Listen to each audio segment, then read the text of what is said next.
Senhor presidente, gostaria de ressaltar hoje, mais uma vez, que finalmente nós tivemos aprovado o segundo Plano Nacional de Educação, PNE, sendo aprovado pelo Congresso, que, de certa forma, depois de uma luta de quase 4 anos, uma espera e, inclusive, uma perda de tempo muito grande, finalmente, depois dessa luta, nós tivemos aprovado o que tanto nós aqui discutimos e lutamos para que o governo aprovasse os 10% do PIB para a educação, para que a educação nossa pudesse acompanhar os países desenvolvidos. O grau de crescimento da nossa economia, a 7ª economia mundial,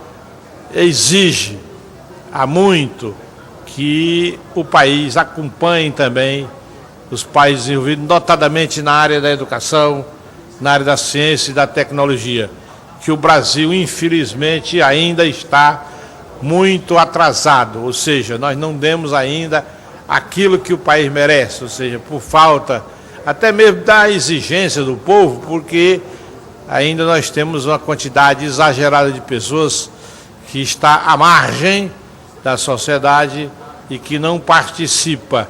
São pessoas que, inclusive, não tiveram condições de estudar e precisam ser conscientizadas da importância da educação. Tudo depende da educação. Nada, realmente nada, faz com que o Brasil cresça se ele não investe na educação. Os países emergentes, como a Coreia, a China, realmente estão onde estão porque estão investindo maciçamente na educação. E na educação que vem em todos os níveis, desde a educação infantil até a universidade.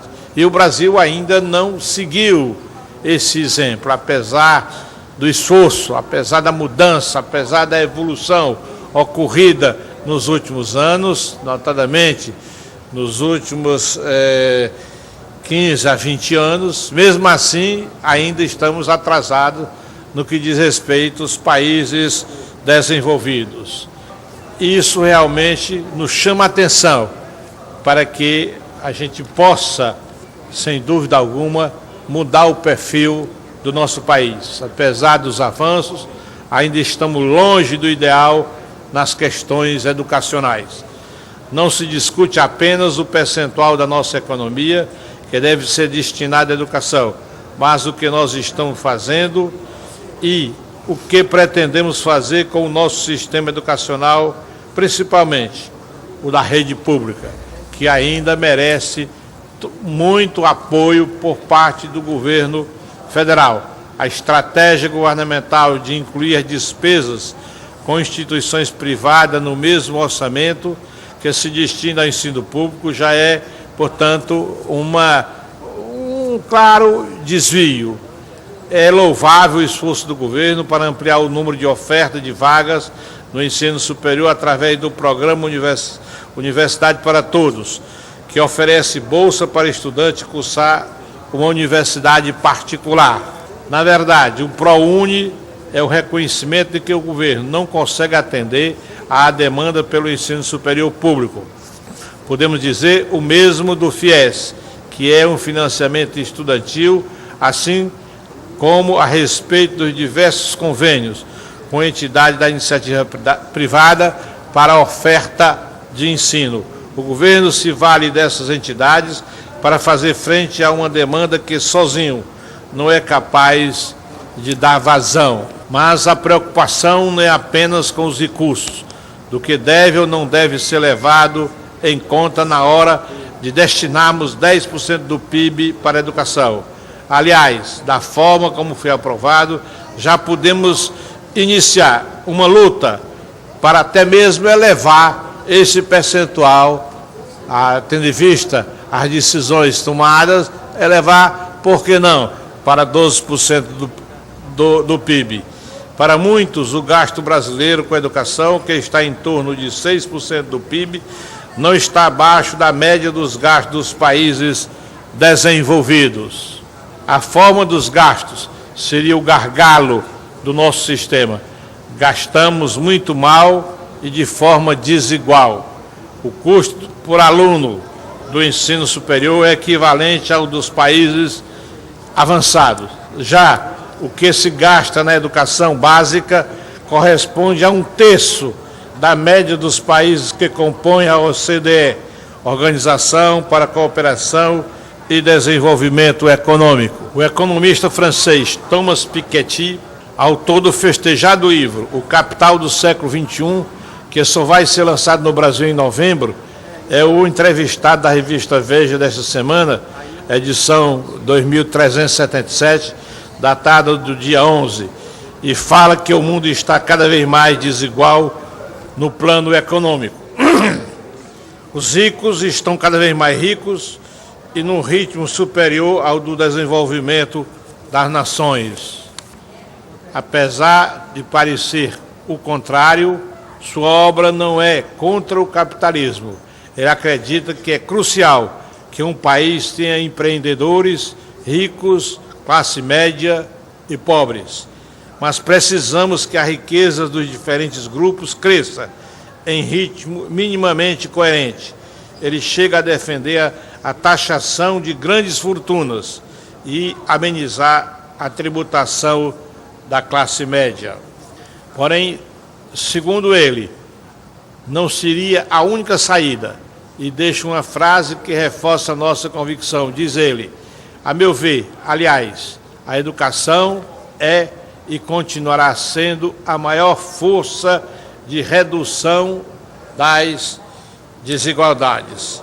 E nós podemos citar que saiu no jornal O Povo e também no jornal Folha de São Paulo, realmente o abismo na educação ainda separa Brasil dos países ricos. 43% das pessoas entre 25 e 64 anos, ou seja, o ensino médio, no Brasil apenas 43% conseguem. Na OCDE, 75%. No Chile, 72%, mais do que o Brasil. No que diz respeito aos jovens, o Brasil chega a 57%, entre 25 a 34 anos. A OCDE, 82%. Último lugar do PISA, o Brasil está entre o 36º lugar. E no que diz respeito ao trabalho, pior renda per capita, 11º em jornada semanal superior a 50 horas. E 7ª economia em números absolutos e 79º em valores per capita. Expectativa de vida, penúltimo lugar, só vem depois da Rússia, ou seja, 73 anos. Portanto, piores indicadores de segurança. Tudo isso nos leva a dizer que o Brasil não tem cumprido ainda o seu dever de uma economia, a 7ª economia mundial, e tem que acompanhar os países desenvolvidos e, portanto, investir. Agora que realmente a decisão do PNE foi tomada, que sem dúvida alguma o governo busque cumprir e evoluir até chegar aos 10%. Nós vamos ainda passar um certo tempo gastando 6% a 7%. Devemos buscar o governo federal não só recursos para chegar a 10%, como também dividir melhor esses recursos na federação, porque a distribuição ela é ineficaz. Não ineficaz, ela é desigual, ou seja, mais para o sul e menos para o nordeste e norte do país. Na realidade, nós temos que fazer com que o governo cumpra o seu dever de conseguir os 10% para que realmente a gente possa acompanhar os países não só da América Latina, como os países desenvolvidos. Não será nenhum projeto de distribuição de renda ou qualquer rede de proteção social, mas a educação é que vai reduzir a desigualdade econômica e social do Brasil. Dito isso, fica claro nosso posicionamento de que os 10% do PIB deveriam incluir recurso exclusivamente aplicado na rede pública de ensino, sob o risco de, em vez de diminuir a injustiça, seria aprofundar ainda mais esse fosso de desigualdade. Mas não se trata apenas do percentual e do quanto vamos gastar com a educação. De início, o Plano Nacional de Educação, embora com tanto tempo de tramitação, não passa de uma carta de princípios, uma lista de metas bem intencionadas. Isto é, se as metas não forem alcançadas, nenhum agente ou governo vai pagar por isso. Ou seja, tinha que ter mais determinação no sentido da definição das metas. Emblemático foi o primeiro PNE, em que apenas se cumpriu 1/3 das metas estabelecidas. Neste segundo PNE, apesar do estabelecimento de metas mais realistas, não há nada que assegure que elas sejam cumpridas. Isso, portanto, tem que ter uma decisão firme do governo não só, sobretudo o governo federal, mas também os governos estaduais e os governos municipais. A Folha de São Paulo, na edição do último domingo, trata do assunto no editorial intitulado Desejos Letivos e cita vários obstáculos para a concretização do segundo PNE. Dentre eles, destacamos 2. O primeiro é que o sistema de ensino do Brasil é notoriamente ineficiente. Da escola pública à elite do ensino privado. Reprova, exclui, atrasa os estudantes, sai-se mal nos exames comparativos. Segundo, não há instituições capazes de melhorar o essencial, a qualidade das aulas e da formação, nem regras e incentivos para o progresso do talento. Um dos aspectos primordiais do plano é a valorização do professor, por meio de uma remuneração digna e atraente, para que as pessoas mais capacitadas sejam recrutadas para o magistério. Realmente, nós aprovamos aqui nesta casa uma semana dedicada a valorizar o professor. O professor ainda, infelizmente, não é valorizado e merece a valorização. É fundamental que o professor tenha um destaque na nossa sociedade. Para isso é fundamental uma carreira de Estado. Não basta aumentar o salário do professor, é também necessário uma avaliação do seu desempenho profissional de forma a premiar o mérito. As metas mais cruciais se referem à alfabetização das crianças até os 8 anos, fato que o Ceará já conquistou e com um ano abaixo desse patamar. Mais de 80% dos nossos municípios já alfabetizam seus alunos até os 7 anos de idade.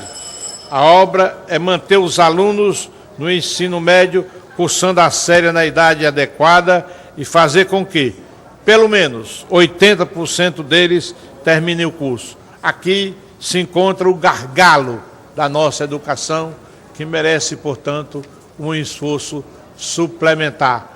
Por fim, uma frase do editorial que é semelhante ao que afirmou Thomas Piketty: criar condições para que as crianças mais pobres cheguem ao ensino fundamental em condições assemelhadas às das classes mais ricas e é imperativo pedagógico e de qualidade social. Muito obrigado, senhor presidente.